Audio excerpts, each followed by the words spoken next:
اعوذ باللہ من الشیطان الرجیم بسم اللہ الرحمن الرحیم۔ حماسہ حسینی جلد اول باب اول مجلس نمبر 2۔ تحریف کے اسباب۔ بسم اللہ الرحمن الرحیم۔ الحمد للہ رب العالمین بارئ الخلائق اجمعین، والصلاة والسلام علی عبد اللہ ورسولہ وحبیبہ وصفیہ سیدنا و نبینا و مولانا ابی القاسم محمد و آلہ الطیبین الطاہرین المعصومین۔ اعوذ باللہ من الشیطان الرجیم۔ فبما نقضهم میثاقهم لعناهم وجعلنا قلوبهم قاسیة يحرفون الکلم عن مواضعه ونسوا حظا مما ذکروا به۔ ہم نے کہا ہے کہ عاشورہ کے واقعے میں تحریفیں ہوئی ہیں، لفظی تحریفیں بھی اور معنوی تحریفیں بھی، اور انہی تحریفوں نے اس بڑی تاریخی سند اور اس بڑے تربیتی سرچشمے کو بے اثر یا کم اثر بنا دیا ہے، بلکہ کبھی کبھی تو اس کا اثر الٹا بھی پڑ جاتا ہے۔ لہذا ہم سب کا یہ ایک اہم اور عام فریضہ ہے کہ اس پاک سند کو ان تحریفوں سے دور رکھیں جنہوں نے اسے آلودہ کر دیا ہے۔ آج کی رات میں تحریف کے اسباب کے متعلق گفتگو کروں گا، اور اس کے بعد اس حادثے کی معنوی تحریفوں کے بارے میں گفتگو ہوگی۔ تحریف کے اسباب۔ یہ اسباب دو قسم کے ہیں۔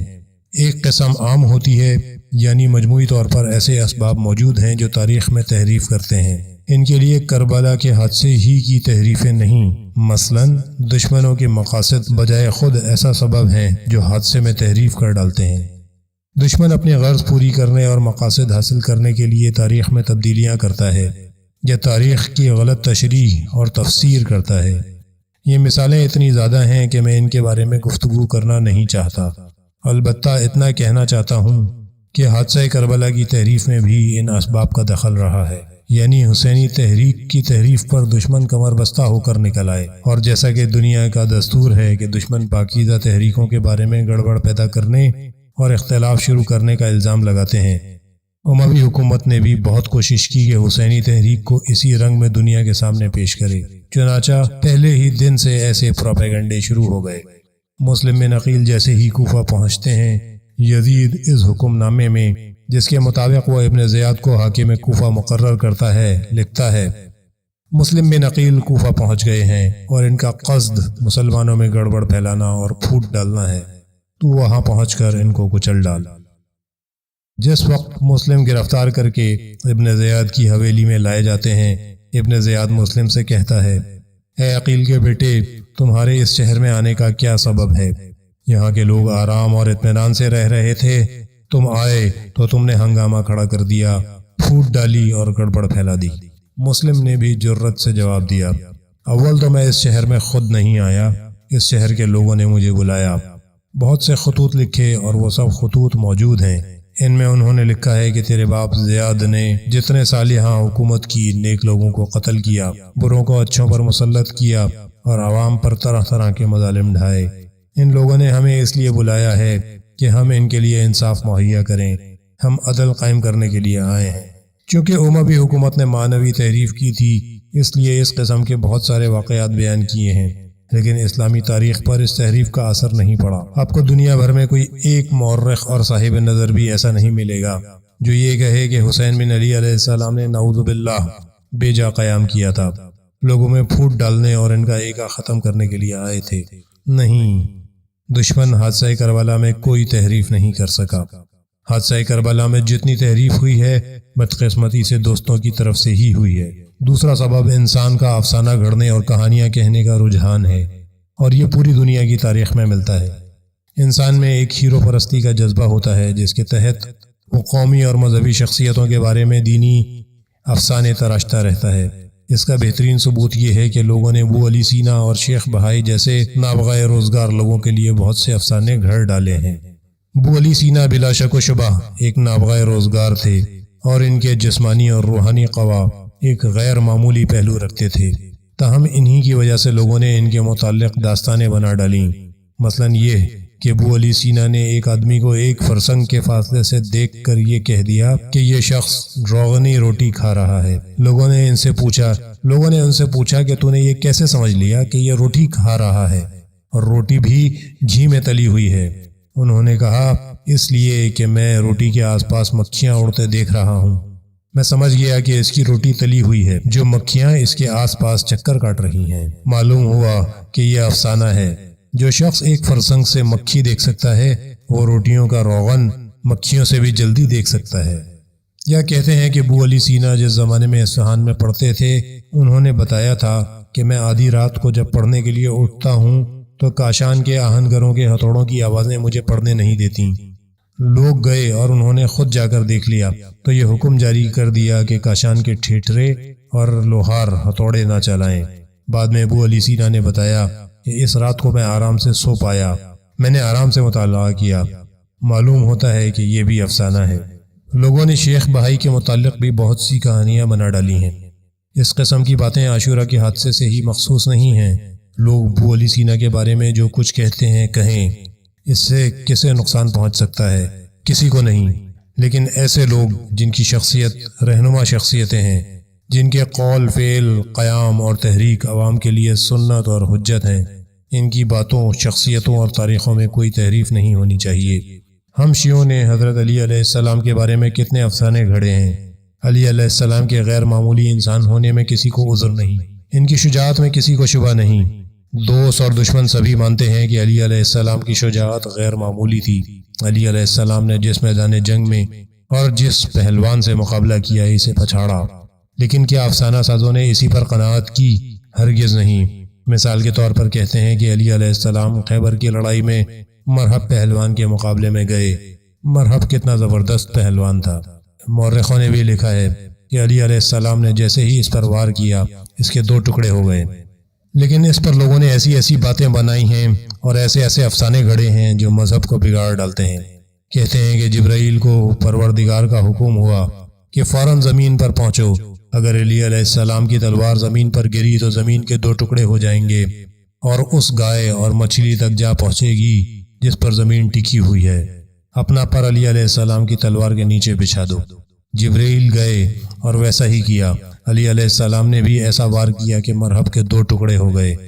وہ دونوں ٹکڑے کیا تھے کہ پورے ادھے تھے۔ اگر انہیں ترازو میں رکھ کر تولتے تو دونوں پلڑے برابر بیٹھتے۔ حضرت علی علیہ السلام کی تلوار سے جبرائیل کے پر میں زخم آ گیا۔ 40 دن اور 40 رات تک وہ آسمان پر نہیں جا سکے۔ 40 دن بعد جیسے ہی آسمان پر پہنچے، اللہ نے سوال کیا کہ 40 دن تک کہاں رہے؟ اے میرے پروردگار، میں زمین پر تھا، تو نے ہی تو میری ڈیوٹی لگائی تھی، جلدی کیوں نہیں پلٹے؟ اے خدا، جیسے ہی علی علیہ السلام کی تلوار گری اس نے میرا پر زخمی کر دیا۔ میں ان 40 دنوں تک اس کی مرہم پٹی کرتا رہا۔ ایک اور شخص کہتا ہے کہ علی علیہ السلام کی تلوار اتنی پھرتی اور نرمی سے مرحب کا سر چیرتی ہوئی گھوڑے کی کاٹھی کے نمدے میں اتر گئی کہ علی علیہ السلام نے تلوار نکال بھی لی اور مرحب کو خبر بھی نہیں ہوئی۔ بولا، اے علی، تمہارا زور اتنا ہی تھا؟ تمہاری ساری پہلوانی بس یہیں تک تھی؟ علی علیہ السلام نے کہا، ذرا ہل کر تو دکھا۔ مرحب نے جیسے ہی اپنے آپ کو ہلایا، آدھا جسم ایک طرف گر پڑا اور آدھا دوسری طرف۔ یہ مرد بزرگوار یعنی حاجی نوری اپنی کتاب لولو و مرجان میں اس قسم کے افسانوں کی گھڑت پر تنقید کرتے ہوئے کہتے ہیں، حضرت ابو الفضل عباس کی شجاعت کے بارے میں لکھا گیا ہے کہ انہوں نے جنگ صفین میں ایک آدمی کو ہوا میں اچھالا، پھر دوسرے کو، پھر تیسرے کو، غرض اسی طرح 80 آدمی اچھالتے چلے گئے۔ جب آخری آدمی کو اچھال چکے تو پہلا آدمی ہوا سے نیچے آیا اور آپ نے تلوار سے اس کے 2 ٹکڑے کر دیے، پھر دوسرا گرا تو اس کے 2 ٹکڑے کر دیے، پھر تیسرا اور پھر چوتھا، غرض اسی طرح انہوں نے 80 آدمیوں کو تہہ تیغ کر ڈالا۔ حادثہ کربلا میں جو تحریفیں ہوئی ہیں ان میں سے کچھ افسانہ سازی کے جذبے کے تحت ہوئی ہیں۔ یورپ والے کہتے ہیں کہ مشرقی ملکوں کی تاریخ میں مبالغے اور گپیں بہت ہیں۔ وہ سچ کہتے ہیں۔ ملا آقائے دربندی نے اسرار الشہادہ میں لکھا ہے، عمر سعد کی گھڑسوار فوج میں 6 لاکھ سوار اور پیدل فوج میں 2 کروڑ سپاہی تھے۔ اس طرح لشکریوں کی کل تعداد 2 کروڑ 6 لاکھ تھی اور وہ سب کے سب کوفہ کے رہنے والے تھے۔ تو کیا کوفہ اتنا بڑا شہر تھا؟ کوفہ ایک نو آباد شہر تھا جسے بسے ہوئے اس وقت تک 35 سال بھی نہیں گزرے تھے، کیونکہ کوفہ حضرت عمر بن خطاب کے زمانے میں بسایا گیا تھا۔ اس کے بسانے کا حکم حضرت عمر نے دیا تھا تاکہ ایران کے قریب اسلامی فوج کا ایک مرکز قائم ہو جائے۔ اس وقت نہ جانے کوفہ کی کل آبادی 1 لاکھ آدمیوں پر بھی مشتمل تھی یا نہیں۔ یہ بات عقل میں نہیں آتی کہ عاشورہ کے دن کربلا میں 2 کروڑ اور 6 لاکھ سپاہی جمع ہو جائیں اور ان میں سے 3 لاکھ کو حسین بن علی علیہ السلام تلوار کے گھاٹ اتاریں۔ یہ بات حادثہ کربلا کی ساکھ کو بالکل ختم کر دیتی ہے۔ کہتے ہیں کہ ایک شخص ہرات کے بارے میں گپ اڑایا کرتا تھا اور کہتا تھا، ہرات ایک زمانے میں بہت بڑا شہر تھا۔ لوگوں نے پوچھا کتنا بڑا شہر تھا؟ اس نے جواب دیا، ایک وقت میں وہاں سری بنانے والے 21,000 کانے احمد رہتے تھے۔ اب وہاں کتنے لوگ ہونے چاہیے اور ان میں سے کتنے احمد ہوں، پھر کتنے احمد کانے ہوں جن میں 21,000 کانے احمد نانبائی ہوں گے۔ افسانہ سازی کے اس جذبے نے بہت کام کیے ہیں۔ ہمیں چاہیے کہ ایک مقدس سند کو افسانہ سازوں کے اختیار میں نہ دیں۔ فَإِنَّا فِينَا أَهْلَ الْبَيْتِ فِي كُلِّ خَلَفٍ عَدُوٍّ لَا يَفْنُونَ عَنْهُ تَحْرِيفَ الْعَالِينَ وَانْتِحَالِ الْمُبْطِلِينَ وَتَأْوِيلَ الْجَاهِلِينَ۔ یہ ہماری ذمہ داری ہے۔ ہرات کے لیے جو چاہے جو کچھ بولنا چاہیے بول لیں، لیکن کیا یہ بات درست ہے کہ واقعہ عاشور کی تاریخ میں بھی، جس کو ہم بطور معمول ہر سال ایک مکتب کی حیثیت سے زندہ اور تازہ کرتے ہیں، یہ سب افسانویت داخل ہو جائے؟ تیسرا سبب ایک خاص سبب ہے۔ یہ 2 اسباب جو میں نے عرض کیے ہیں، یعنی دشمنوں کی اغراض و مقاصد اور انسان کا افسانہ سازی کا جذبہ، دنیا کی تمام تاریخوں میں ملتے ہیں۔ البتہ عاشور کے حادثے میں ایک خاص بات ہے جس نے اس قصے میں بناوٹ اور گھڑت داخل کر دی ہے۔ رسول اکرم صلی اللہ علیہ وآلہ وسلم اور ائمہ اطہار علیہ السلام کے زمانے سے مذہبی پیشوا سخت تاکید کرتے چلے آئے ہیں، حسین بن علی علیہ السلام کی مصیبت ہر سال تازہ کی جائے۔ کیوں؟ اسلام میں یہ کیا قاعدہ ہے؟ دینی پیشواؤں نے اس موضوع کا اتنا اہتمام کس لیے کیا ہے؟ اور حسین بن علی علیہ السلام کی زیارت کی اتنی ترغیب کیوں دی جاتی ہے؟ آپ کو اس پر غور کرنے کی کیا ضرورت ہے؟ ممکن ہے کوئی یہ کہے کہ اس کا سبب حضرت خاتون جنت کو تسلیت یعنی فرصہ دینا ہے۔ کیا یہ مذاق کسی بات نہیں ہے کہ 1400 سال کے بعد بھی ابھی تک حضرت زہرا سلام اللہ علیہ کو پرسے کی ضرورت ہے، جبکہ خود امام حسین علیہ السلام کے فرمان کے مطابق اور دین کی ضرورت کے حکم سے شہادت کے بعد امام حسین علیہ السلام اور حضرت زہرا سلام اللہ علیہ دونوں ایک دوسرے کے پاس ہیں۔ آخر یہ کیا بات ہے؟ کیا حضرت زہرا کوئی بچہ ہیں جو 1400 سال کے بعد بھی اب تک روتی پیٹتی رہیں اور ہم جا کر انہیں تسلیت اور دلاسا دیں؟ یہی باتیں تو دین کو خراب کرتی ہیں۔ امام حسین علیہ السلام نے اسلام کا عملی مکتب قائم کیا۔ حسین علیہ السلام قیام کا عملی نمونہ ہے۔ لوگوں نے چاہا کہ حسین علیہ السلام کا مکتب زندہ رہے، چاہا کہ حسین علیہ السلام سال میں ایک بار انہیں میٹھی، بلند اور رزمیہ آواز کے ساتھ جھلک دکھائیں اور فریاد کریں، الا ترون ان الحق لا يعمل به وان الباطل لا يتناهى عنه ليرغب المؤمن في لقاء الله محقا۔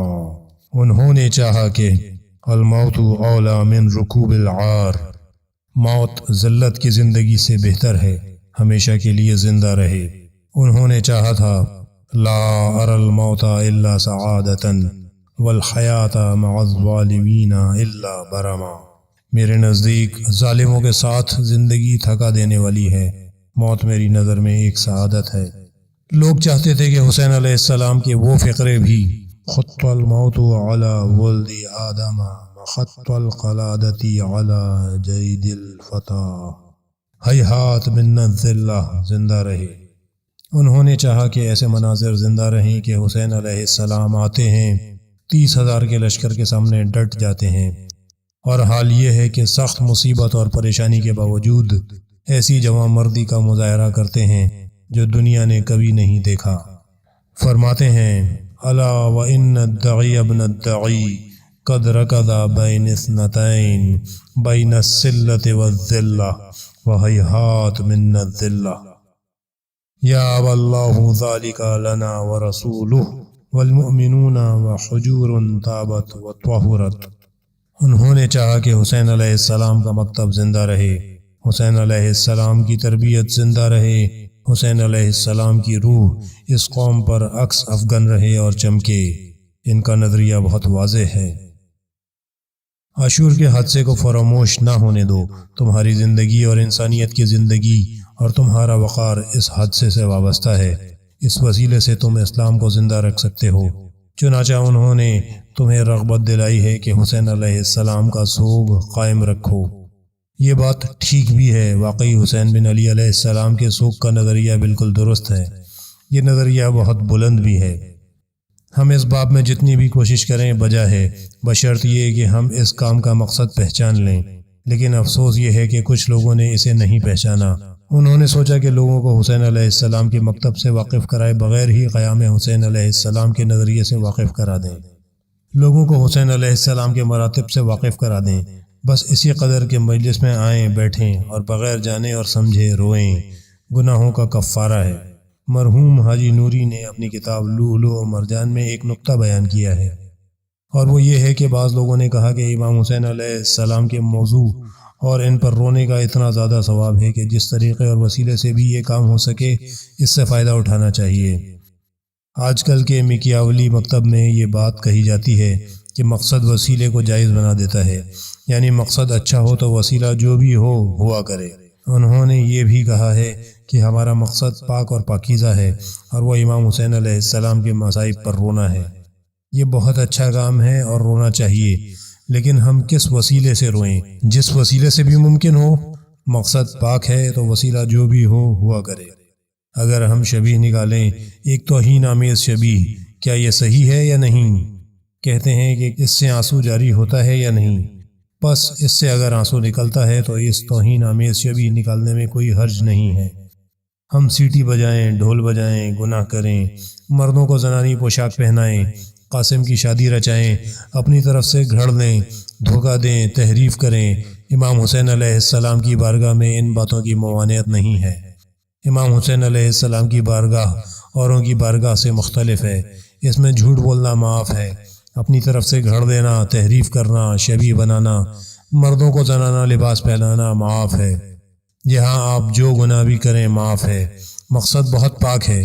ان خیالات کے تحت لوگوں نے اس معاملے میں ایسے ایسے جال کیے اور ایسی ایسی تحریفیں کیں کہ انسان مبہوت رہ جاتا ہے۔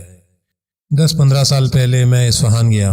وہاں پہ ایک بزرگ رہتے تھے، مرحوم حاجی شیخ محمد حسن نجف آبادی علی اللہ مقامہ۔ میں ان کی خدمت میں حاضر ہوا اور ایک مصائب جو نئی نئی ایک جگہ سنی تھی، اس سے پہلے کبھی نہیں سنی تھی، ان کے سامنے دہرائی۔ جو شخص یہ مصائب سناتا تھا وہ اتفاق سے ایک افیمچی بھی تھا۔ اس نے یہ روایت پڑھی اور لوگوں کو اس قدر رلایا جس کی کوئی حد نہیں۔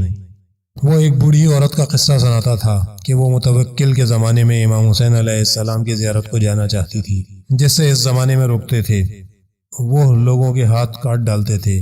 اس نے یہ قصہ یہاں تک بیان کیا کہ اس عورت کو پکڑ کر لے گئے اور دریا میں ڈال دیا۔ اس وقت اس عورت نے فریاد کی، اے ابو الفضل عباس، مدد کیجیے۔ جیسے ہی وہ ڈوبنے کو ہوئی، آپ علیہ السلام کی سواری آئی اور آپ علیہ السلام نے فرمایا، میرے گھوڑے کی رکاب تھام لے۔ اس نے رکاب پکڑ لی اور پوچھا، آپ علیہ السلام اپنا ہاتھ کیوں نہیں بڑھاتے؟ فرمایا، میرے جسم میں ہاتھ ہی نہیں ہیں۔ لوگ دہاڑے مار مار کر رونے لگے۔ مرحوم حاجی شیخ محمد حسن نے اس قصے کی تاریخ یوں بیان کی ہے کہ ایک دن بازار کے قریب صدر مدرسے کے نزدیک امام حسین علیہ السلام کی ایک مجلس تھی، جو اصفہان کی ایک بڑی مجلس شمار ہوتی تھی، جس میں مرحوم حاجی ملا اسماعیل خواجوئی بھی، جو اصفہان کے بہت بڑے عالم تھے، شرکت کر رہے تھے۔ ایک مشہور وائز کہتا تھا کہ میں آخری ذاکر تھا، دوسرے ذاکر آتے رہے اور لوگوں کو رلانے کے لیے اپنا اپنا ہنر دکھاتے رہے۔ جو کوئی آتا تھا وہ دوسرے سے بڑھ کر کوشش کرتا تھا اور پھر ممبر سے اتر کر بیٹھ جاتا تھا تاکہ اپنے بعد کے دوسرے ذاکر کا ہنر دیکھے۔ مجلس ظہر کے وقت تک چلتی رہی۔ میں نے دیکھا کہ جس کسی کے پاس جتنا ہنر تھا وہ اس نے دکھا دیا۔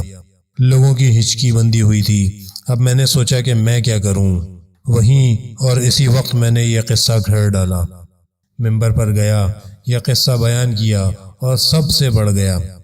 اسی دن عصر کے وقت میں ایک اور مجلس میں گیا، جو 4 سوق میں تھی۔ میں نے دیکھا کہ مجھ سے پہلے جو ذاکر تقریر کر رہا تھا وہ یہی قصہ سنا رہا تھا۔ رفتہ رفتہ لوگوں نے یہ قصہ کتابوں میں لکھا اور چھاپ بھی دیا۔ یہ بات کہ امام حسین علیہ السلام کی بارگاہ ایک مختلف بارگاہ ہے، اس لیے لوگوں کو رلانے کا ہر وسیلہ کام میں لانا چاہیے۔ یہی جھوٹ اور غلط وہم و خیال، تحریف اور جال کا ایک بہت بڑا سبب ہے۔ یہ بزرگ یعنی حاجی نوری مرحوم، جو حاجی شیخ عباس قمی مرحوم کے استاد تھے اور حاجی شیخ عباس پر بھی فضیلت رکھتے تھے، خود حاج شیخ عباس اور دوسرے علماء کے اعتراف کے مطابق غیر معمولی عالم اور متقی انسان تھے۔ انہوں نے یہ بات اپنی کتاب میں پیش کی کہ اگر یہ قول ٹھیک ہے کہ مقصد وسیلے کو جائز کر دیتا ہے تو میں یہ کہوں گا کہ اسلام کا ایک مقصد مومن کے دل میں خوشی پیدا کرنا ہے، یعنی انسان وہ کام کرے جس سے مومن خوش ہو جائے۔ میں مومن کو خوش کرنے کے لیے اس کے سامنے غیبت کرتا ہوں، کیونکہ اسے دوسرے کی غیبت بہت اچھی لگتی ہے۔ جب لوگ کہیں کہ تو گناہ کما رہا ہے تو جواب دوں گا کہ نہیں، میرا مقصد تو پاک و پاکیزہ ہے، میں غیبت کر کے اس مومن کو خوش کر رہا ہوں۔ حاجی نوری مرحوم ایک اور مثال بیان کرتے ہیں کہ ایک شخص پرائی عورت کا بوسہ لیتا ہے۔ نامحرم عورت کا بوسہ لینا حرام ہے۔ ہم اس سے پوچھتے ہیں کہ تو نے ایسا کیوں کیا؟ وہ جواب دیتا ہے کہ میں نے تو مومن کا دل خوش کیا ہے۔ زنا، شراب اور لواط کے بارے میں بھی یہی بات کہی جا سکتی ہے۔ اب یہ شور و غوغا کیسا؟ اس میں شریعت کو بگاڑنے کی کیا بات ہے؟ یہ بات کہ لوگوں کو رلانے کے لیے ہر وسیلہ جائز ہے، خدا کی قسم امام حسین علیہ السلام کے قول کے خلاف ہے۔ امام حسین علیہ السلام اس لیے شہید ہوئے کہ اسلام کا مرتبہ بلند ہو۔ اشہد انک قد اقمت الصلاۃ وآتیت الزکاۃ وامرت بالمعروف ونہیت عن المنکر وجاہدت فی اللہ حق جہادہ۔ امام حسین علیہ السلام اس لیے قتل ہوئے کہ اسلامی طور طریقے، اسلامی احکامات اور اسلامی قوانین زندہ اور جاری رہیں۔ اس لیے قتل نہیں ہوئے کہ اسلامی طور طریقوں ہی کو ٹھکرا دیں۔ ہم نے امام حسین علیہ السلام کو اسلام بگاڑنے والے کی حیثیت دے دی ہے۔ ہم نے امام حسین علیہ السلام کی جو صورت پیش کی ہے وہ اسلام بگاڑنے والی ہے۔ حاجی نوری نے اپنی کتاب میں لکھا ہے کہ نجف کا ایک طالب علم یزد کا رہنے والا تھا۔ اس نے مجھ سے بیان کیا کہ جوانی میں صحرائی راستے سے خراسان پیدل جا رہا تھا۔ نیشا پور کے دیہات کے ایک گاؤں میں ایک مسجد تھی۔ چونکہ میرے قیام کے لیے کوئی جگہ نہیں تھی اس لیے میں مسجد چلا گیا۔ مسجد کا پیش نماز آیا، اس نے نماز پڑھائی، پھر تقریر کی۔ اس درمیان یہ دیکھ کر مجھے بے حد تعجب ہوا کہ مسجد کا خادم فراش کچھ پتھر لے کر آیا اور پیش نماز کو دے دیے۔ جب اس نے مصائب پڑھنا شروع کیا تو چراغ بجھا دیے۔ جیسے ہی چراغ گل ہوئے اس نے سامعین پر پتھر برسانے شروع کیے، جس سے لوگوں میں چیخ و پکار مچ گئی۔ اب جو چراغ پھر جلائے گئے تو میں نے دیکھا کہ لوگوں کے سر پھٹ گئے ہیں اور وہ روتے آنسو بہاتے مسجد سے نکل گئے۔ میں پیش نماز کے پاس پہنچا اور اس سے کہنے لگا کہ تم نے یہ کیا کیا؟ اس نے جواب دیا، میں نے ان کی آزمائش کی تھی، کیونکہ یہ کسی مصائب پر نہیں روتے۔ چونکہ امام حسین علیہ السلام پر رونا ثواب کا موجب ہے اور میں نے دیکھا کہ ان کو رلانے کا واحد طریقہ یہی ہے کہ ان کے سروں پر پتھر مارے جائیں، اس لیے میں انہیں اسی طریقے سے رلاتا ہوں۔ اس کے کہنے کے مطابق مقصد وسیلے کو جائز بنا دیتا ہے۔ مقصد حسین علیہ السلام پر رونا ہے، خواہ جھولیاں بھر بھر کر لوگوں کو پتھر مارے جائیں۔ چنانچہ اس معاملے میں ایک یہی خصوصی سبب رہا ہے جس سے اس میں من گھڑت باتیں اور تحریفیں داخل ہو گئی ہیں۔ انسان جس وقت تاریخ پڑھتا ہے تو اسے معلوم ہوتا ہے کہ اس حادثے پر لوگوں نے کیا کیا ستم ڈھائے ہیں۔ خدا کی قسم حاجی نوری سچ کہتے ہیں۔ آج اگر کوئی حسین علیہ السلام پر رونا چاہے تو اسے ان تحریفوں، تبدیلیوں اور ان جھوٹی باتوں پر رونا چاہیے۔ روضۃ الشہداء نام کی ایک مشہور اور معروف کتاب ہے جس کا مصنف ملا حسین کاشفی ہے۔ حاجی نوری کہتے ہیں کہ ظفر جنی اور قاسم کی شادی کا قصہ پہلی بار اس کتاب میں اس شخص نے تحریر کیا تھا۔ میں نے یہ کتاب دیکھی نہیں تھی، اس لیے یہ سوچتا تھا کہ اس میں ایک دو ہی باتیں ایسی ہوں گی۔ بعد میں یہ کتاب جو فارسی میں ہے اور تقریباً 500 سال پہلے تالیف ہوئی ہے میری نظر سے گزری۔ ملا حسین کاشفی ایک ملا اور پڑھا لکھا آدمی تھا۔ اس کی کتنی ہی کتابیں ہیں جن میں ایک انوار سہیلی نامی کتاب بھی ہے۔ اس کے حالات پڑھنے سے پتہ نہیں لگتا کہ وہ شیعہ تھا یا سنی۔ بنیادی طور پر وہ طرح طرح کی صفات رکھتا تھا۔ شیعوں میں جاتا تھا تو اپنے آپ کو 100% پکا شیعہ ظاہر کرتا تھا، اور جب سنیوں میں جاتا تھا تو خود کو حنفی بتاتا تھا۔ سبزوار کا رہنے والا تھا، اور سبزوار شیعت کا مرکز رہا ہے، جہاں کے لوگ کٹر شیعہ اور آبادی 100% شیعہ تھی۔ جب وہ ہرات جاتا تھا تو وہاں سنی اور اہل تسنن کی روش پر چلنے والا بن جاتا تھا۔ واعظ بھی تھا، لیکن جتنی مدت تک سبزوار میں رہا مصائب پڑھا کرتا تھا۔ 910 ہجری کے آس پاس اس کی وفات ہوئی ہے، یعنی 9ویں صدی ہجری کے اواخر یا 10ویں صدی ہجری کے اوائل میں انتقال ہوا ہے۔ اس نے پہلی کتاب جو مرثیہ پر فارسی زبان میں لکھی ہے وہ یہی کتاب ہے، جو آج سے 500 سال پہلے تصنیف ہوئی ہے۔ اس کتاب سے پہلے لوگ ابتدائی اور اصلی مآخذ سے واقعات حاصل کرتے تھے۔ شیخ مفید رضوان اللہ علیہ نے کتاب ارشاد میں لکھی ہے، اور نہایت معتبر اور مستند کتاب لکھی ہے۔ ہم اگر شیخ مفید کی ارشاد سے ہی مواد حاصل کریں تو پھر کہیں اور جانے کی ضرورت ہی نہیں پڑے۔ اہل تسنن میں سے طبری نے لکھا ہے، ابن اسیر نے لکھا ہے، یعقوبی، ابن عساکر اور خوارزمی نے لکھا ہے۔ نہ جانے اس ظالم نے کیا کیا، میں نے جس وقت یہ کتاب پڑھی تو دیکھا کہ نام بھی جعلی ہیں، یعنی حسین علیہ السلام کے اصحاب میں ایسے ایسے نام لکھتا ہے جن کا مطلق کوئی وجود ہی نہیں تھا۔ دشمن کے بھی ایسے ایسے نام بیان کرتا ہے جو سب کے سب جعلی ہیں۔ اس نے تو واقعات کو افسانہ اور کہانی بنا کر پیش کیا ہے۔ کیونکہ یہ پہلی کتاب ہے جو فارسی زبان میں لکھی گئی، اس لیے مرثیہ خوان جو پڑھے لکھے نہیں ہوتے تھے اور عربی کی کتابیں استعمال نہیں کر سکتے تھے، یہی کتاب اٹھا لیتے تھے اور مجلسوں میں پڑھ دیتے تھے۔ یہی سبب ہے کہ آج امام حسین علیہ السلام کے صبح کی مجلس کو روضہ خوانی کہتے ہیں۔ امام حسین علیہ السلام، امام جعفر صادق علیہ السلام اور امام حسن عسکری علیہ السلام کے زمانے میں روضہ خوانی کی اصطلاح رائج نہیں تھی، اور بعد میں سید مرتضیٰ اور خواجہ نصیر الدین طوسی کے وقت میں بھی روضہ خوانی نہیں کہتے تھے۔ آج سے 500 سال پہلے سے اس کا نام روضہ خوانی پڑا۔ روضہ خوانی یعنی کتاب روضۃ الشہداء پڑھنا، یعنی وہی جھوٹی کتاب پڑھنا۔ جس وقت سے یہ کتاب لوگوں کے ہاتھ لگی ہے، کسی شخص نے امام حسین علیہ السلام کی صحیح تاریخ نہیں پڑھی۔ 60-70 سال پہلے ملا آقا دربندی مرحوم پیدا ہوا۔ اس نے روضۃ الشہداء کی باتوں میں کچھ اور اضافے کیے اور سب کو اکٹھا کر کے اسرار الشہادت نامی ایک کتاب لکھ ڈالی۔ حقیقت یہ ہے کہ اس کتاب میں جو کچھ لکھا گیا ہے وہ انسان کو مجبور کرتا ہے کہ اسلام پر روئے اور گریہ کرے۔ حاجی نوری لکھتے ہیں کہ ہم حاجی شیخ عبد الحسین تہرانی کی کلاس میں تھے، جو بہت بڑے بزرگ تھے اور ان کی صحبت سے فائدہ اٹھاتے تھے، کہ ہلا کا رہنے والا ایک روضہ خوان سید آیا، جس نے انہیں مقتل کی ایک کتاب دکھائی اور کہا، دیکھیے یہ معتبر ہے یا نہیں۔ اس کتاب کے نہ اول کے وقت تھے نہ آخر کے حرف۔ اس میں ایک جگہ یہ لکھا ہوا تھا کہ جبل عامل کا فلاں ملا صاحب معالم کا شاگرد ہے، یہ اس کی لکھی ہوئی ہے۔ حاجی شیخ عبد الحسین مرحوم نے وہ کتاب مطالعہ کرنے کے لیے لے لی۔ پہلے اس عالم کے حالات پڑھے تو معلوم ہوا کہ انہوں نے اس نام کی ایسی کوئی کتاب لکھی ہی نہیں۔ پھر خود کتاب کا مطالعہ کیا۔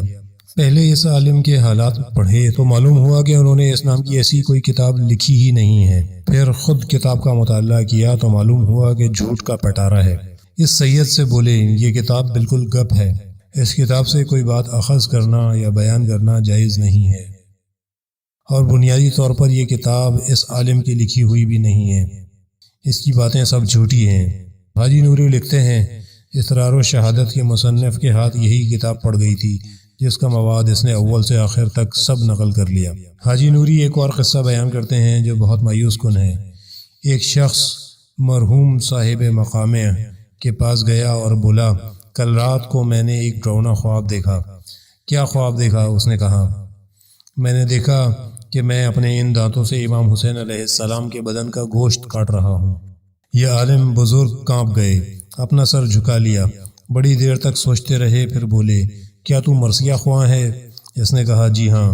فرمایا، اس وقت کے بعد سے تو مرثیہ خوانی بالکل چھوڑ دے، یا پھر معتبر کتابوں سے واقعات لے کر بیان کیا کر۔ تو اپنی ان جھوٹی باتوں کی بدولت امام حسین علیہ السلام کے بدن کا گوشت اپنے دانتوں سے کاٹتا ہے۔ یہ خدا کی مہربانی تھی جس نے تجھے خواب میں اس بات سے آگاہ کر دیا۔ اگر کوئی تاریخ عاشورہ پڑھے تو دیکھے گا کہ وہ سب سے زیادہ زندہ اور روشن اور سب سے زیادہ معتبر اور سب سے زیادہ اصلی اور ابتدائی مواد والی تاریخ ہے۔ آخوند خراسانی مرحوم فرمایا کرتے تھے کہ جو لوگ انسنی روایات کے پیچھے دوڑتے ہیں وہ جائیں اور ایسی سچی روایات ڈھونڈیں جنہیں اب تک ایک شخص نے بھی نہیں سنا۔ وہ خطبے جو امام حسین علیہ السلام نے مکہ میں اور مجموعی طور پر حجاز میں، کربلا میں، راستے میں دیے تھے، وہ خطبے جو ان کے اصحاب نے دیے تھے، وہ سوال و جواب جو آن حضرت سے ہوئے ہیں، وہ خطوط جو آپ علیہ السلام کے اور دوسروں کے درمیان لکھے گئے، وہ خطوط جن کا تبادلہ دشمنوں سے ہوا ہے، ان دوست اور دشمن لوگوں کے بیانات کے علاوہ جو اس معرکے میں عینی شاہد تھے اور جنہوں نے یہ حادثہ بیان کیا ہے، ان کو پڑھیں۔ امام حسین علیہ السلام کے 3-4 دوست بھی ایسے تھے جو بچ گئے تھے۔ ان میں سے عقبہ بن سمعان نامی ایک غلام بھی تھا جو مکہ سے امام کے ساتھ ہو لیا تھا اور حضرت ابو عبداللہ علیہ السلام کے لشکر کا رپورٹر تھا۔ وہ عاشور کے دن پکڑا گیا۔ جب اس نے کہا کہ میں غلام ہوں تو اسے چھوڑ دیا گیا۔ ایک اور شخص کا نام حمید ابن مسلم ہے جو لشکر عمر ابن سعد کا ایک واقعہ نگار ہے۔ واقعے میں موجود حضرت امام زین العابدین علیہ السلام کی ذات بھی تھی جنہوں نے تمام واقعات بیان کیے ہیں۔ امام حسین علیہ السلام کی تاریخ میں کہیں کوئی ابہام اور دھندلا پن نہیں ہے۔ بدقسمتی سے امام زین العابدین علیہ السلام کے بارے میں حاجی نوری ایک من گھڑت اور تعریفی قصہ بیان کرتے ہوئے کہتے ہیں کہ روز عاشورہ جب امام حسین علیہ السلام کا کوئی مددگار باقی نہیں رہا تو حضرت خدا حافظ کہنے کے لیے امام زین العابدین کے خیمے میں تشریف لے گئے۔ حضرت امام زین العابدین علیہ السلام نے فرمایا، بابا جان، آپ کا اور ان لوگوں کا اب کیا حال ہے؟ امام علیہ السلام نے فرمایا، بیٹے لڑائی چھڑ گئی۔ امام زین العابدین علیہ السلام نے پوچھا، حبیب ابن مظاہر کا کیا حال ہے؟ آپ علیہ السلام نے فرمایا، قتل ہو گئے۔ پھر پوچھا، زہیر ابن قین کا کیا حال ہے؟ آپ نے فرمایا، قتل ہو گئے۔ بریر بن خزیر کا کیا حال ہے؟ فرمایا، قتل ہو گئے۔ غرض اصحاب میں سے جس جس کا نام لیتے گئے امام حسین علیہ السلام فرماتے گئے، قتل ہو گئے۔ پھر بنی ہاشم کے بارے میں پوچھا، قاسم بن حسن کا کیا حال ہے؟ فرمایا، قتل ہو گئے۔ میرے بھائی علی اکبر کا کیا حال ہے؟ فرمایا، قتل ہو گئے۔ چچا عباس کی کیا خبر ہے؟ فرمایا، قتل ہو گئے۔ یہ سب مکالمہ جھوٹ ہے، گپ ہے۔ امام زین العابدین علیہ السلام اتنے بیمار اور بے ہوش نہیں تھے جو نہ جانتے یا نہ سمجھتے کہ کیا ہو چکا ہے۔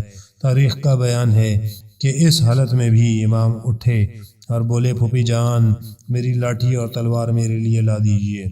واقعہ کربلا میں جو لوگ موجود تھے اور جنہوں نے حالات بیان کیے ہیں، ان میں امام زین العابدین علیہ السلام کی ذات گرامی بھی شامل ہے۔ اس لیے ہم توبہ کریں، اور واقعی ہمیں توبہ کرنا چاہیے اس جرم اور بددیانتی کی وجہ سے جس کا ارتکاب ہم حضرت امام حسین علیہ السلام اور ان کے اصحاب، دوستوں اور ان کے اہل خاندان کے متعلق کر رہے ہیں اور ان کا اعزاز و افتخار چھین رہے ہیں۔ ہم کو چاہیے کہ پہلے توبہ کریں، پھر اس مکتب کی تربیت سے فیض اٹھائیں۔ جیسا کہ قابل اعتبار مقاتل کی کتابوں میں لکھا ہے، عباس بن علی علیہ السلام کی زندگی میں کیا کمی ہے؟ ابو الفضل علیہ السلام کو اگر یہی ایک فخر حاصل نہیں تھا تو کسی کو ان سے کوئی غرض نہیں تھی، کوئی سروکار نہیں تھا۔ امام حسین علیہ السلام کے علاوہ ان سے کسی کو کوئی غرض نہیں تھی۔ امام حسین علیہ السلام نے بھی فرمایا تھا کہ ان لوگوں کو صرف میری ذات سے غرض ہے، اگر یہ مجھے مار ڈالیں تو پھر انہیں کسی سے کوئی سروکار نہیں ہوگا۔ جس وقت شمر بن ذی الجوشن کوفہ سے کربلا کے لیے روانہ ہونے لگا، اس وقت حاضرین میں سے ایک شخص نے ابن زیاد سے بیان کیا کہ میرے بعض ننیال والے حسین بن علی کے ساتھ ہیں، میں چاہتا ہوں کہ تو ان لوگوں کے لیے ایک معافی نامہ لکھ دے۔ ابن زیاد نے لکھ بھی دیا۔ شمر کا قبیلہ جناب ام المنین کے قبیلے سے دور کی قرابت رکھتا تھا۔ وہ یہ پیغام 9 محرم کو عصر کے وقت کربلا میں لایا۔ یہ پلید امام حسین علیہ السلام کے خیمے کے قریب پہنچا اور زور سے چلایا، اینا بنو اختنا۔ ابو الفضل امام حسین علیہ السلام کے پاس بیٹھے تھے، ان کے بھائی بھی وہاں موجود تھے۔ جواب میں ایک لفظ بھی نہیں کہا، یہاں تک کہ امام حسین علیہ السلام نے فرمایا، اجیبوہ وان کان فاسقا، جواب تو دے دو، فاسق آدمی ہی صحیح۔ آقا نے اجازت دی تو جواب دیا، فرمایا، ما تقولو، تو کیا کہتا ہے؟ تمہارے لیے خوشخبری لایا ہوں، تمہارے لیے امیر عبید اللہ ابن زیاد سے معافی لایا ہوں، تم آزاد ہو، اگر ابھی چلے جاؤ گے تو تمہاری جان بچ جائے گی۔ آپ نے کہا، خدا تجھ پر، تیرے امیر ابن زیاد پر اور اس معافی نامے پر جو تو لایا ہے لعنت کرے۔ کیا ہم اپنے امام اپنے بھائی کو صرف اس لیے چھوڑ دیں کہ ہم بچ جائیں؟ عاشور کی رات کو جس نے سب سے پہلے حسین علیہ السلام کی حمایت کا اعلان کیا وہ آپ کے سعادت مند بھائی ابو الفضل العباس تھے۔ ان حمایت آمیز مبالغوں کو چھوڑیے جو لوگ کرتے ہیں، لیکن تاریخ میں تو مسلم ہے کہ ابو الفضل علیہ السلام بہت پختہ طبیعت، بہت شجاع، بہت حوصلے والے، بلند قامت اور خوبصورت تھے۔ وَكَانَ يُدْعَى قَمَرُ بنی ہاشم، انہیں لوگوں نے قمر بنی ہاشم کا لقب دیا تھا۔ یہ حقیقت ہے، شجاعت انہوں نے علی علیہ السلام سے ورثے میں پائی تھی۔ ان کی ماں کا قصہ بھی سچا ہے کہ علی علیہ السلام نے اپنے بھائی عقیل سے کہا تھا کہ میرے لیے ایک بیوی تلاش کرو جو ولدتها الفحولۃ، بہادروں کے یہاں پیدا ہوئی ہو۔ عقیل ام المنین کا انتخاب کرتے ہیں اور کہتے ہیں یہ وہی خاتون ہیں جیسی آپ چاہتے ہیں۔ لِتَلِدَ لِي فَارِسًا شُجَاعًا، میرا دل چاہتا ہے کہ اس بیوی سے میرے لیے ایک بہادر بیٹا پیدا ہو۔ یہاں تک سچ ہے، علی علیہ السلام کی تمنا عباس علیہ السلام کی صورت میں پوری ہو گئی۔ روز عاشور آتا ہے، ایک روایت کے مطابق عباس علیہ السلام سامنے آتے ہیں، عرض کرتے ہیں بھائی جان مجھے بھی اجازت دے دیجئے، میرا دم گھٹ رہا ہے، اب برداشت نہیں ہوتا، چاہتا ہوں کہ جلد سے جلد آپ پر اپنی جان فدا کر دوں۔ میں نہیں جانتا کہ امام علیہ السلام نے کس مصلحت سے عباس کو یہ جواب دیا، خود حضرت ہی بہتر جانتے تھے۔ فرمایا بھائی جانا ہی چاہتے ہو تو جاؤ، بلکہ اگر ہو سکے تو بچوں کے لیے تھوڑا سا پانی بھی لا دو۔ سقا یعنی پانی لانے والے کا لقب پہلے ہی عباس کو مل چکا تھا، کیونکہ پچھلی راتوں میں ایک یا دو بار عباس دشمنوں کی صفیں چیر کر حسین علیہ السلام کے بچوں کے لیے پانی لے کر آئے تھے۔ ایسا نہیں ہے کہ ان لوگوں نے 3 دنوں اور 3 راتوں تک پانی نہیں پیا تھا، نہیں، 3 راتیں اور 3 دن گزرے تھے جو پانی کی ممانعت ہوئی تھی، لیکن اس دوران بھی 1-2 بار پانی لایا گیا۔ ایک بار شب عاشور بھی پانی آیا، لوگوں نے غسل بھی کیا تھا، اپنے بدن بھی دھوئے تھے۔ ابو الفضل علیہ السلام نے فرمایا سر آنکھوں پر دیکھیے کتنا شاندار منظر ہے، کتنی عظمت، شجاعت ہے، کتنی حوصلہ مندی، کتنی انسانیت ہے، کتنا شرف، کتنی معرفت اور جانثاری ہے۔ تن تنہا ایک ہجوم پر جا پڑتے ہیں۔ جن دشمنوں نے پانی کی ناکہ بندی کر رکھی تھی ان کی تعداد 4000 لکھی ہے۔ نہر فرات میں اترے اور گھوڑے کو پانی میں ڈالا۔ سب سے پہلے وہ مشک بھرتے ہیں جو ساتھ لائے تھے اور کندھے پر لٹکا لیتے ہیں۔ پیاسے ہیں، ہوا گرم ہے، لڑے ہوئے ہیں، بدستور گھوڑے پر بیٹھے ہیں، پانی گھوڑے کے پیٹ سے لگا ہے۔ پانی میں ہاتھ ڈالتے ہیں، چلو میں پانی بھر کر ہونٹوں تک لے جاتے ہیں۔ جو دور سے دیکھ رہے تھے انہوں نے کہا کہ تھوڑی دیر رکے، پھر ہم نے دیکھا کہ پانی پیے بغیر نکل آئے، پانی فرات میں ڈال دیا۔ کوئی نہیں سمجھ پایا کہ ابو الفضل علیہ السلام نے اس وقت پانی کیوں نہیں پیا، لیکن جب باہر آئے تو رجز پڑھا۔ اس رجز میں دوسروں کو نہیں خود کو مخاطب کیا۔ اس رجز سے لوگ سمجھے کہ پانی کیوں نہیں پیا۔ یا نفس من بعد الحسین ہونی فبعدہ لا کنت ان تکونی، هذا الحسین شارب المنون وتشربین بارد المعین، واللہ ما هذا فعال دینی ولا فعال صادق الیقین۔ اے ابو الفضل کے نفس، میں حسین علیہ السلام کے بعد زندہ نہیں رہنا چاہتا۔ حسین علیہ السلام موت کا شربت پینے والے ہیں، حسین علیہ السلام خیموں کے پاس پیاسے کھڑے ہوں اور تو پانی پیے؟ مروت کہاں چلی گئی؟ شرافت کہاں چلی گئی؟ محبت اور ہمدردی کو کیا ہو گیا؟ کیا حسین علیہ السلام تیرے امام نہیں ہیں؟ کیا تو ان کا ماموم نہیں ہے؟ کیا تو ان کے پیچھے چلنے والا نہیں ہے؟ هذا الحسین شارب المنون وتشربین بارد المعین۔ ہیہات، میرا دین مجھے اس کی بالکل اجازت نہیں دیتا، میری وفاداری مجھے اس کی ہرگز اجازت نہیں دیتی۔ ابو الفضل علیہ السلام نے واپسی میں اپنا راستہ بدل لیا۔ نخلستانوں سے ہو کر آئے تھے، پہلے سیدھی راہ سے آئے تھے، اب چونکہ یہ سمجھتے تھے کہ ساتھ میں ایک بیش قیمت امانت ہے اس لیے اپنا راستہ تبدیل کر دیا، اور پوری کوشش یہ رہی کہ پانی سلامتی کے ساتھ پہنچ جائے، کیونکہ اس بات کا امکان تھا کہ کوئی تیر آ کر مشک چھید ڈالے اور پانی بہہ جائے اور منزل تک نہ پہنچ پائے۔ اسی حال میں تھے کہ دیکھا ابو الفضل علیہ السلام کا رجز بدل گیا۔ معلوم ہوا کہ کوئی نیا حادثہ پیش آ گیا ہے۔ فریاد کی، واللہ ان قطعتم یمینی انی احامی ابدا عن دینی وعن امامی صادق الیقینی نجل النبی طاہر الامینی۔ خدا کی قسم اگر تم میرا دایاں ہاتھ کاٹ بھی ڈالو گے تو بھی میں حسین علیہ السلام کا دامن نہیں چھوڑوں گا۔ تھوڑی دیر بعد رجز بدل گیا۔ یا نفس لا تخشا من الکفار وابشری برحمت الجبار مع النبی السید المختار قد قطعوا ببغیہم یسرا۔ اس رجز میں آپ نے یہ بتا دیا کہ آپ کا بایاں ہاتھ بھی کٹ چکا ہے۔ لکھتے ہیں کہ کسی ترکیب سے بڑی مشکل کے ساتھ آپ نے مشق کو گھمایا اور اس پر جھک گئے۔ میں اپنی زبان سے نہیں کہہ سکتا کہ کیا حادثہ پیش آیا، کیونکہ بہت دل دہلا دینے والا ہے۔ نویں تاریخ کی شب یہ دستور ہے کہ اس عظیم ہستی کی مصیبت بیان کی جاتی ہے۔ میں یہ بھی عرض کر دوں کہ حضرت عباس علیہ السلام کی والدہ گرامی ام البنین کربلا کے حادثے کے وقت زندہ تھیں، لیکن کربلا میں نہیں، مدینہ میں تھیں۔ انہیں لوگوں نے خبر پہنچائی کہ کربلا کے حادثے میں آپ کے 4 بیٹے شہید ہو گئے۔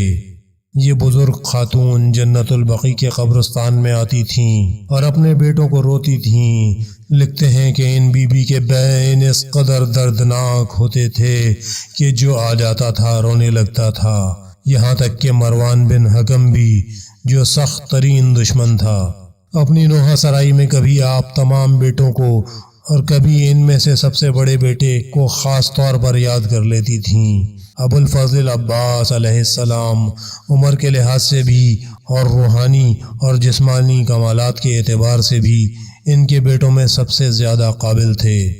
میں ان بی بی کے 2 مرثیوں میں سے ایک مرثیہ جو مجھے بہت پسند ہے آپ کو سناتا ہوں۔ یہ کوکھ جلی ماں ان مرثیوں کو خود اس طرح پڑھتی تھی: یا من رأى العباس قرّ على جماہیر النقد ووراہ من ابناء حیدر کل لیث ذی لبد انبئت ان ابنی اصیب برأسہ مقطوع ید ویلی علی شبلی آمال برأسہ ضرب العمد لو کان سیفک فی یدیک لما دنا منہ احد۔ اے دیکھنے والی آنکھ، اے وہ آنکھ جو کربلا میں تھی اور ان مناظر کو دیکھ رہی تھی، اے وہ شخص جس نے وہ وقت دیکھا جب میرے شیر بچے ابو الفضل نے پہلے اور میرے دوسرے شیر بچوں نے اس کے پیچھے اس ذلیل جماعت پر حملہ کیا تھا۔ مجھ سے لوگوں نے بیان کیا، میں نہیں جانتی سچ ہے یا جھوٹ۔ کہا جس وقت میرے بچے کے ہاتھ کٹ گئے، میرے پیارے بیٹے کے سر پر لوہے کا گرز مارا گیا تھا، کیا یہ سچ ہے؟ پھر کہتی ہیں ابو الفضل، اے میرے بیٹے، میں خود سمجھتی ہوں اگر تیرے ہاتھ سلامت ہوتے تو دنیا میں کوئی ایسا نہ تھا جو تیرے سامنے ٹھہر پاتا۔ ان لوگوں نے اتنی جسارت محض اس وجہ سے کی کہ تیرے ہاتھ بدن سے جدا ہو گئے تھے۔ لا حول ولا قوة الا باللہ العلی العظیم، وصلی اللہ علی محمد وآلہ الطاہرین۔